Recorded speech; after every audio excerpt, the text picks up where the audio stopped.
안녕하세요. 볼만찬 기자들입니다. 대박이었습니다.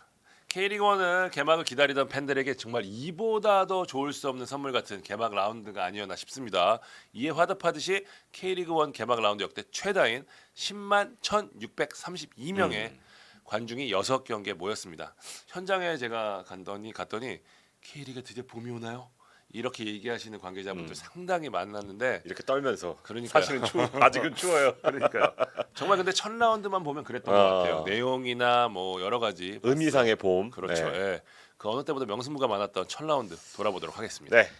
먼저 공식 개막전부터 보겠습니다. 울산 전북의 현대가 더비. 울산이 2대1로 역전승을 거뒀습니다. 대박 말씀드렸는데 정말 개막전부터 대박이었습니다. 팬들의 K리그 갈증을 단숨에 해가시켜주는 명승부였는데요. 울산의 달라진 힘 다시 한번 과시했고요. 그러면서 우승 레이스의 기선을 제압하는 데 성공했습니다. 라인업 보면 이제 울산은 마틴 아담이신 주민규 최전방에 나왔고요. 22세 카드로 강윤구 그다음에 박용우의 짝으로 이규성을 택했습니다. 전북은 조규성, 이동준, 송민규 쓰리톱에 이날 가장 주목을 받았던 아마노를 선발로 넣었죠. 수비형 미드필더는 김건우, 골키퍼는 정민기가 아닌 김정훈을 넣은 게 눈에 띄었습니다. 정민기 선수는 겨우내 좀 몸 상태가 좋지 않아서 당분간 좀 출전이 쉽지 않다고 하더라고요. 네. 초반 단연 전북의 흐름이었습니다. 김상식 감독이 겨우내 위에서 누르는 축구를 무척 강조했다고 제가 말씀을 드렸었죠. 작정한 듯 강한 프레싱이 초반부터 이어졌습니다. 울산이 상당히 당황하는 모습이었는데 골도 이른 시간에 나왔습니다. 전반 10분이었죠. 아마노의 정확한 전진 패스를 받은 송민규가 왼발로 마무리를 합니다. 송민규 지난 시즌 수원 FC와의 개막전 이어서 2시즌 연속 첫 골의 주인공이 됩니다. 이게 확실히 스타예요. 이게 오랫동안 이름에 남길 수 있는 그런 기록이잖아요, 그죠? 그 기록 찾아보니까 연속골이 없을 거예요 아마. 네네. 네. 전북이 초반 밀어붙이던 상황에서 홍명보 감독이 이른 시간에 변화를 줍니다. 14분 아타루를 투입을 하는데 매치 도미넌스 보시면요, 정확히 아타루 투입 후 흐름이 반등되기 시작합니다. 물론 전북의 공격도 계속됩니다. 전북은 확실히 좀 축구가 젊어진 다이나믹해진 느낌이 좀 있었는데 김선식 감독도 전반 경기력에서는 완벽했다는 표현을 했는데 아쉬운 게 추가골이었죠. 그렇죠. 적지 않은 기회를 놓치면서 쉽게 갈 수 있는 흐름을 놓쳤고 반면 울산은 기회를 놓치지 않았습니다. 흐름을 끌어올리고 있었는데 저는 개인적으로 이날 경기 가장 큰 분수령이라고 생각을 하는데 전반 43분이었죠. 울산의 엄원상이 득점으로 동점을 만듭니다. 전반에 끌려간 채로 맞췄을 경우 어려울 수도 있었는데 여기서 원점으로 돌리며 승리할 수 있는 포인트를 마련했고요. 엄원상 선수가 막 과격한 세레머니로 아주 경기장 분위기도 바꾸는 데 성공을 했죠.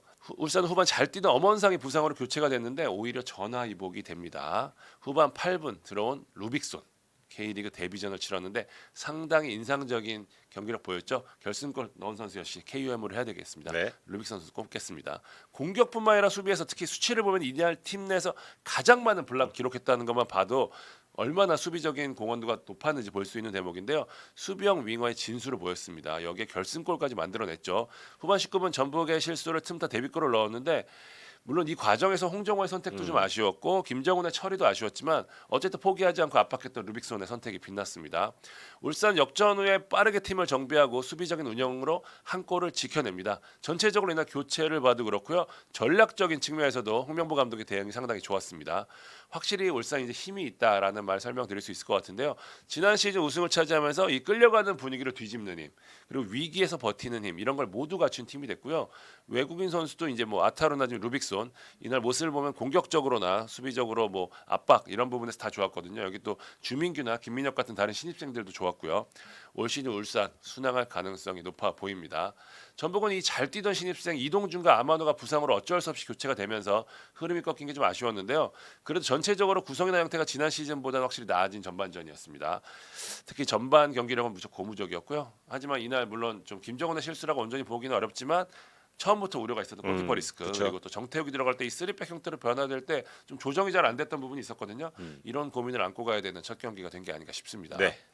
두 번째 경기입니다. 서울과 인천의 경인 더비. 서울이 2대 0으로 웃었습니다. 네, 2대1로 2대1. 예, 죄송합니다. 웃었습니다. 네네. 예, 서울이 달라졌다. 인천은 조금 더 달라져야 한다는 걸 동시에 느낄 수 있었는데요. 승리팀 서울부터 얘기하면 흔히 말하는 익수볼이 달라졌습니다. 동계훈련 준비하면서 익수볼이 뭐 디테일의 변화를 줬다. 이런 얘기가 나왔잖아요. 요는 뭐 풀백들이 지난 시즌처럼 중앙으로 이동하는 뭐 인버티드 움직임을 최소화하고 풀백 본연의 역할에 충실히 한다. 그리고 실제로 근데 김진야, 이태석은 측면을 오르내리는 맞아요. 수직적인 움직임에 집중을 했고 기성용을 지난 시즌엔 3백 사이에 넣어서 뭐 딥라인 플레이메이커를 맡겼었는데 조금 더 전진을 해서 팔로세비치와 중앙 미드필더 듀오를 구성을 했습니다. 4-4 플랫 형태였죠. 그렇죠. 그러니까 전형적인 4-4-2로 나섰고 팔로세비치는 공미에 뒀더니 자꾸 내려와서 안익수 감독한테 많이 혼났거든요. 내려오지 말고 위에서 공격을 해라. 근데 이 한 칸 내려주니까 빡투빡에서 본인의 능력을 유감없이 뽐냈습니다. 개인적으로 임상엽, 황의조도 좋았지만 팔로가 가장 눈에 띄는 선수였다고 보여지고요. 아무래도 현장에서 가셨으니까 네. 보는데 잘 보였겠죠. 네, 지난 시즌까지 약간 가로 본능이었다면 네, 올 시즌 첫 경기에서는 약간 세로 본능 치중한 그런 모습이었습니다. 29분 임상엽의 첫 골도 뭐 신진호의 패스미스에서 비롯했지만 그 전에 결국 팔로스비치의 전방 압박에 의한 볼 커팅이 골을 빚어냈다고 봐야 합니다. 인천은 적잖이 당황을 했습니다. 볼 점유율 61대 39 분명히 앞서는데 계속 밀리는 것 같은 양상이 펼쳐졌거든요. 서울의 강한 전방 압박에 수비진에서 나오는 패스가 계속 끊겼고 네. 그런 분위기에서 신진호, 이명주의 장점이 시너지가 제대로 폭발하지 못했습니다. 그러다 후반 25분 코너킥 상황에서 김주성에게 추가골을 내주면서 패색이 짙어졌는데 이날 골키퍼 김동헌이 총 5개의 선방 나쁘지 않아 활약했지만 이 장면에선 위치 선정이 살짝 아쉬웠습니다. 기성용 킥 궤적을 예상을 못했던 것 같아요. 이게 뚝 떨어지는데. 그렇죠. 네. 좀 파포스트로 가는 것까지도 좀 예측을 했어야 되는데 너무 일찍 나온 게 아닌가 이런 생각이 들었고 조상 감독은 말 맞다나 이제 후반 에르난데스 투입을 하고 맞아요. 공격이 제대로 돌아가기 시작했습니다. 그런 과정에서 오반석이 한 골을 만회했고 이동국급 발리였습니다. 그렇습니다. 예. 그리고 추가 시간 7분 델브리치 역시 와. 이동국급 네, 논스톱 슛을 좀 쏘려고 했는데 이건 최철원이 동물적인 선방을 했습니다. 막았다기보다는 막혔다는 표현이. 네, 그냥 손을 뻗은 거죠. 나도 모르게. 예, 이날 데뷔전 치른 또 음포크 선수는 인천과 K리그에 적응이 조금 더 필요해 보인다는 맞아요. 네. 예, 평가가 많습니다. KOM은 임상엽으로 해야 될 것 같습니다. 본인 피셜로 전주훈련지에서 안익수 감독에게 가장 많이 혼났다. 지금 팀 내 최고참인데 군대로 치면 말년 병장이 중대장한테 계속 까이는 거죠. 예, 그러면서 이제 여기서 좌절하지 않고 익수벌에 적응하기 위해서 노력했고 몸 관리도 잘해서 개막전부터 특유의 폭발적인 돌파와 날카로운 득점 감각을 뽐냈습니다. 예, 왼발 감차는 디마리아의 감차. 기가 막히네. 네, 아니 나갔다가 다시 돌아왔죠. 기가 막히네. 예, 올해 골 탑 10에 지금 당장 넣어도 벌써? 아니, 나중에 빼더라도 네. 예, 일단은 후보에 오를 정도의 골이라고 보여집니다. 자, 세 번째 경기 가도록 하겠습니다. 수원과 광주의 경기. 광주가 1대0 승리를 거뒀습니다. 뭐 주제는 승격팀의 반란쯤 될 것 같습니다. 네, 전력면에서나 개막전을 원정에서 치른다는 점을 볼 때 광주가 아무리 K리그 2의 뭐 깡패였다 그래도 좀 쉽지 않겠다 이런 예상이 있었는데 수원을 잡는 대이변을 일으켰습니다. 나 진짜 이것까지 틀리는 거 보고 난 정말 찬지향이 맞구나라는 생각을 정말. 야, 저는 이거 사실 네, 무승부 들어오면은 첫날 괜찮았는데 마지막 골이 들어갔습니다 결국. 근데 처음부터 돌아보면 수원은 뮬리치가 햄스트링 부상으로 개막전 명단에서 제외됐고 안병준이 선발로 나섰습니다. 김보경이 왼쪽 미들, 고승범이 중미로 나서면서 2, 3선이 지난 시즌에 비해서 확실히 무게감이 늘어난 모습이었고요. 광주는 뭐 3백, 4백 뭐 쓸 거냐 좀 궁금했었는데 4-4-2를 꺼냈습니다. 이 뒷이야기 제가 나중에 그 토크 시간에 네, 전해드리도록 하겠습니다. 좋습니다. 산드로 토마스 투톱의 엄지성이 왼쪽 공격수로 나섰습니다. 전체적으로 5대5 팽팽한 접전이 이어졌습니다. 점유율이 52대 48, 수원이 근소하게 앞섰고요. 슈팅 수는 10대 10으로 똑같았습니다. 수원은 전반에 엄지성을 중심으로 한 광주의 드리블 공격에 좀 적잖이 좀 당황을 했습니다. 그래도 더 위협적인 찬스를 만든 쪽은 수원이었는데요. 전반 23분 김주찬을 빼고 아코스티가 투입한 이후 공격에 날카로움이 생겼습니다. 네. 33분 아코스티의 대각 크로스가 문전을 향해서 날아가는 거를 이제 김보경이 감각적으로 논스톱으로 돌려놓았는데 아마 김보경은 속으로 이건 골이다 싶었을 텐데 김경민이 막아냈습니다. 대단한 선방이었어요. 네, 김경민은 전반 10분 요것도 대단합니다. 고승범이 발리를 하는데 쳐낸 것도 아니고 그냥 잡아버립니다. 맞아요. 발리를. 이게 더 어려웠던 것 네, 같아요. 어려웠어요. 네. 그러니까 그만큼 길다는 거죠. 네. 그리고 후반 33분 아코스티의 감차를 포함해서 총 4개를 선방하는 놀라운 모습을 보였습니다. 최철원 그리고 뒤에 얘기할 이범영과 함께 이번 개막전을 수놓은 골키퍼 중에 한 명이라고 보여집니다. 이 경기에 KOM 저는 김경민으로 하고 당연하죠. 싶습니다.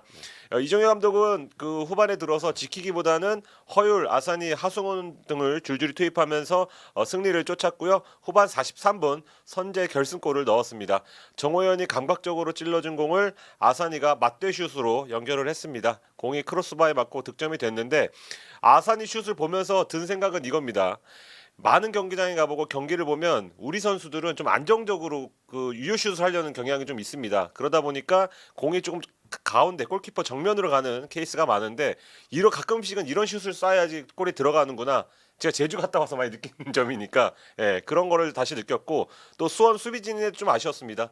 일단 고명석 선수는 오프사이드 트랩을 조금 고려를 해서 라인을 조금 살폈는데 뒤에는 이미 불투이스와 이기재 선수가 좀 한 발 뒤에 물러나 있었거든요. 그런 만큼 옵사이드 트랩도 통하지 않았다는 점에서 수원 수비진에도 아쉬움이 있었다. 이렇게 보여집니다. 수원은 2015년 이후 개막전에서 9경기 7패입니다. 단 한 번 이겼고요. 개막전 안 좋은 모습이 계속 반복되고 있고 광주는 2017년 대구전 이후 처음으로 K리그 1 개막전에서 승리했습니다. 26일 경기로 가겠습니다. 만 기자가 다녀온 제주와 손FC전 이번 라운드 유일한 무득점 경기로 마무리가 됐습니다. 네, 유일한 무승부이기도 합니다. 과연 뭐 지루한 경기였는지 어떤 이슈가 있었는지 키워드별로 살펴보겠습니다. 우선 윤빛가람 예고대로 손FC 주장 완장을 달고 제주에 나타났습니다. 양팀 감독 모두 미들 싸움을 승부처라고 봤는데 이 미들 싸움에선 윤빛가람 박주호 듀오가 제주의 최용준 이창민 듀오에 살짝 밀리는 감이 있었습니다. 제주 선수들이 확실히 윤빛가람 스타일을 알고 윤빛가람의 어떤 패스 줄기를 사전에 차단하는 그런 모습을 보였습니다. 중원을 장악한 제주가 6대4 정도의 유리한 경기를 좀 펼쳤습니다. 그런데 여기서 이제 변수가 생기죠. 후반 초반에 최용준 선수가 볼 컨트롤하는 과정에서 갑자기 무릎을 잡으면서 쓰러지자마자 바로 이렇게 했어요. 그렇습니다. 안 된다. 쓰러지면서 그래서 다들 모두 저희도 제가 대전 갔다 왔는데 현장에서 이거 보고 있었는데 다들 오오 이러면서 봤어요, 그렇죠. 진짜. 너무 그리고 제주 선수들이 가까이 가더니 다 이렇게 머리를 감싸쥐는 큰 부상을 조금 암시하는 그런 장면이었고 검사 결과를 기다리고 있는데 아무래도 장기 결장이 좀 예상되는 그런 순간입니다. 제주로선 홈 경기 최다 관중 앞에서 물론 이기지 못했지만 그거보다 더 큰 타격이 주장이자 핵심 미드필더를 잃은 데미지가 아닐까 이렇게 생각이 들고 앞으로 이제 김봉수 한종무의 롤이 더 커질 것 같습니다. 다음 키워드는 구좌철입니다. 그리고 이범영입니다. 구좌철은 이제 3-4-3 포메이션에서 왼쪽 공격수로 포변을 해서 측면과 가운데를 오가며 어떻게 보면 좀 메잘라 비슷한 역할을 했습니다.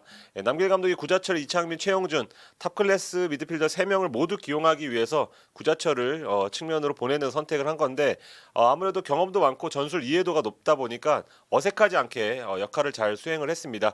이날 양팀 통틀어서 첫 슈팅도 이제 구자철의 발끝에서 나왔는데요. 박스 안에서 구석으로 꺾어차는 난이도 높은 슛을 선보였습니다. 그런데 이걸 이범영 다른 누구도 아니고 구자철과 오랜 세월 청대와 올드에서 함께한 이범영이 막았습니다. 이 슛은 결과적으로 이범영에게 자신감을 심어준 골이 됐는데 이후에 이범영은 제주의 유효슛 7개 중에 6개를 선방을 했습니다. 피파 온라인의 금카급 활약이었고 팬들은 이제 이범영 그 유리의 페널티가 골대 맞고 나오는 걸 보면서 이범영이 골대까지 움직였다 이렇게 평가를 하는데 이제 끝나고 물어봤습니다. 그런 반응이 있던데 어떠냐 그랬더니 실제 축구에선 그런 건 일어나지 않는다고 웃어 넘기더라고요. 그러고 나서 구자철은 이제 끝나고 그 본인 피셜 MOM으로 이범영을 꼽았고 이범영은 지난 4년간 10경기도 못 뛰었다 부상 여파로 이젠 잘할 때도 됐다. 이렇게 좀 말을 하면서 훈훈한 분위기를 연출이 됐습니다. 어쨌거나 양 팀은 이제 승점 1점을 나란히 가졌는데 아무래도 경기력적이나 밀리는 양상에서 1점을 얻은 수원FC 쪽이 조금 더 이득이 아닐까 이런 생각이 듭니다. KUM도 이범영으로 저희는 뽑았습니다. 네.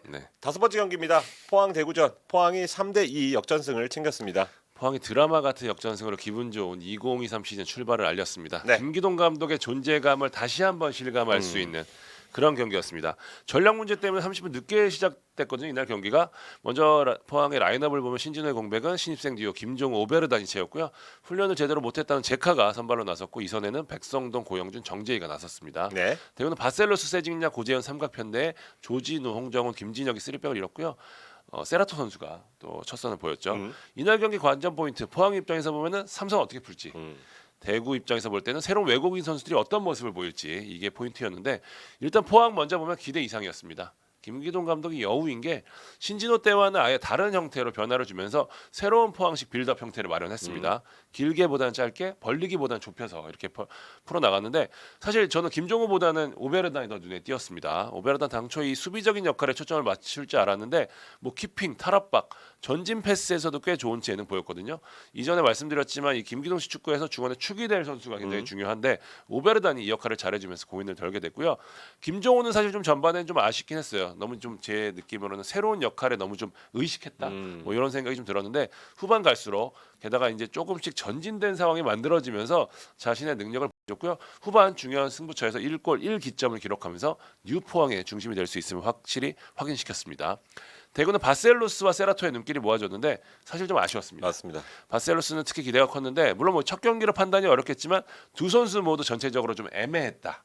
특장점이 좀 잘 안 보였다고 해야 되나요? 어쨌든 대구는 후반에 오히려 들어갔던 에드가가 이 뚝배기로서의 변함없는 모습을 보였다는 게 더 위안이 될 것 얘들아 같습니다. 나와 형님 나간다 그런 그러니까요. 느낌. 네. 예. 경기로 가면은 일단 대단히 재밌는 양상으로 진행이 됐는데 대구가 전반 29분이었죠. 고재현 역시 고작이에요. 위치 선정의 달인. 거기 있어. 선제골로 앞서 나가자 포항이 45분 제카의 패스를 받은 정재희의 골로 승부를 원점으로 돌렸습니다. VAR 결과에 득점으로 인정이 됐죠. 네. 후반 19분 세징야가 페널티킥을 성공시키면서 대구가 다시 리드를 잡았는데 이제 기동 매직이 빛을 발합니다. 후반 20분 김승대, 후반 32분 이호재가 교체로 들어가고요. 두 선수가 후반 39분 합작골로 승부를 원점으로 돌린 데 이어서 45분이었죠. 이호재가 결승골을 터뜨리면서 포항이 대역전 드라마를 씁니다. 동점골과 역전골, 물론 역전골은 좀 다소 행운이 따르긴 했지만 네. 어쨌든 이호재의 발끝에서 만들어졌다는 점에서 의심할 여지 없는 이날의 KOM이겠죠. 포항은 이 백성동 김인성의 활약이 다소 아쉽긴 했지만 제카 오베르단 김종우 신입생들의 대박 기미가 보이면서 올 시즌에도 역시 포항이라는 인상을 심어주기 충분했고요. 대구는 정태혁의 부재가 좀 확실히 느껴졌습니다. 수비가 무너진 게 좀 커 보였습니다. 네. 포항을 보면서 순위의 지를 다시 해야 되나? 아니, 첫 경기. 저희가 포항 팬들한테 아주 또 질타를 많이 받아가지고 그런 생각이 살짝 들었는데 아니 안 바꾸겠습니다. 네. 마지막 경기 가보겠습니다. 창 기자가 직접 다녀온 대전과 강원전이었는데요. 대전이 승리를 거뒀습니다. 대전이 8년 만에 K리그1 복귀전에서 화려한 신고식을 치렀습니다. 네. 제가 기사도 썼지만 정말 이보다 더 좋을 수 없는 복귀전. 그러니까요. 많은 관중, 1만 8천 명이 넘는 관중에 많은 모기업 관계자가 모였고요. 그것도 2년 전 승강 플레이오프에서 악품을 줬었던 강원을 상대로 거둔 승리였기 때문에 더욱 뜻깊을 수밖에 없었습니다. 대전 이날 티아고 레안드로 투톱에 이현식을 공미로 둔 3-5-2 포메이션으로 나섰고요. 레안드로는 저희가 당초 출전이 불가능할 것으로 봤는데 제가 경기 전에 이민성 감독한테 물어봤더니 자기도 놀랄 정도로 엄청난 회복세였다 그러더라고요. 선발 명단에 이름을 올렸고 강원은 말씀드린 대로 알리바이프가 빠지고 그 자리에 한국영이 투입된 대신에 이제 나머지 자리는 거의 지난 시즌과 동일한 라인업을 구성했습니다. 초반부터 대전의 페이스였습니다. 지난 시즌 후반기 막판부터 대전의 경기 보신 분들 아시겠지만 왼쪽 센터백을 풀백처럼 활용한 비대칭 형태의 3백이 키 전술이었거든요. 올 시즌 이 역할을 해주는 김재우가 군에 입대하면서 변수가 생기는 거 아니야 했는데 완벽한 대체자. 저는 그 이상의 대체자라는 평가를 하고 싶습니다. 이날 전격적으로 선발 라인업에 이름을 올린 안토니였습니다. KOM 하겠습니다. 팀에 합류한 지 얼마 되지 않은 안토니, 김재우 이상의 플레이를 펼치면서 대전이 완벽히 원하는 플레이를 할 수가 있었거든요. 안토니 공격 시에는 측면으로 벌리고 필요하면 안쪽으로 좁혀서 미드필드처럼 플레이하고 이건 김재우 선수 못했던 부분이거든요. 수비 시에는 합류한 지 얼마 안 된 선수가 라인 컨트롤할 정도로 능숙한 모습 보였거든요. 스피드, 뭐 높이, 힘 모두 수준급이었고요. 기록 보면 뭐 가로채기, 차단 7개로 팀 내 최다. 패스 성공률도 팀 내에서 가장 높은 91.8% 기록했습니다. 팀의 복덩이가 탄생한 느낌이고요. 안토니 잡으면서 안톤, 서영재, 레안드로 이렇게 이어지는 황금의 왼쪽 라인이 완성이 됐고요. 이 자리에서부터 찬스가 찬스가 만들어지고 또 마무리까지 완벽하게 작동이 됐습니다. 반대쪽에 오재석, 김민덕 라인은 상대적으로 좀 수비에 치중하면서 밸런스를 맞췄고요. 왼쪽에서 공격을 주로 풀었는데 주세종이 완급 조절이나 방향 전환을 기가 막히게 해주면서 속도를 더욱 높일 수 있었습니다. 대전은 전반 티아고와 레안드로의 연속골로 앞서 나갔고요. 마무리만 좋았다면 더 많은 득점을 할 수도 있었던 경기였습니다. 전방 압박을 통한 수비도 굉장히 인상적이었고요. 물론 후반 들어 체력을 감안해서 라인을 내리고 전반과 같은 위력을 발휘하지는 못했지만 분명히 인상적인 경기력이었습니다. 대전 이날만 갔다면 다코스로 불리기에 충분할 것 같습니다. 카톡이 무지하게 왔어요. 빨리 바꿔라. 11등이 뭐냐. 또 바꿔. 네. 반면 강원은 전체적으로 컨디션이 좋지 않아 보였습니다. 확실히 알리바이프 공백이 있었고 디노도 감각을 찾으려면 시간이 좀 필요할 것 같아 보였어요. 후반 선수 교체를 통해서 좀 반등의 실마리를 찾았지만 이날 좋았던 대전을 무너뜨리기에는 좀 많이 부족했던 게 사실이고요. 강원은 재궤도까지 오를 때까지는 좀 시간이 좀 필요해 보였습니다. 네. 자, 1라운드 리뷰해봤습니다. 재밌는 경기가 많아서 좀 길어졌는데 저희는 2라운드 프리뷰에서 찾아뵙도록 하겠습니다. 네, 지금까지 볼만찬 기자들이었습니다. 감사합니다.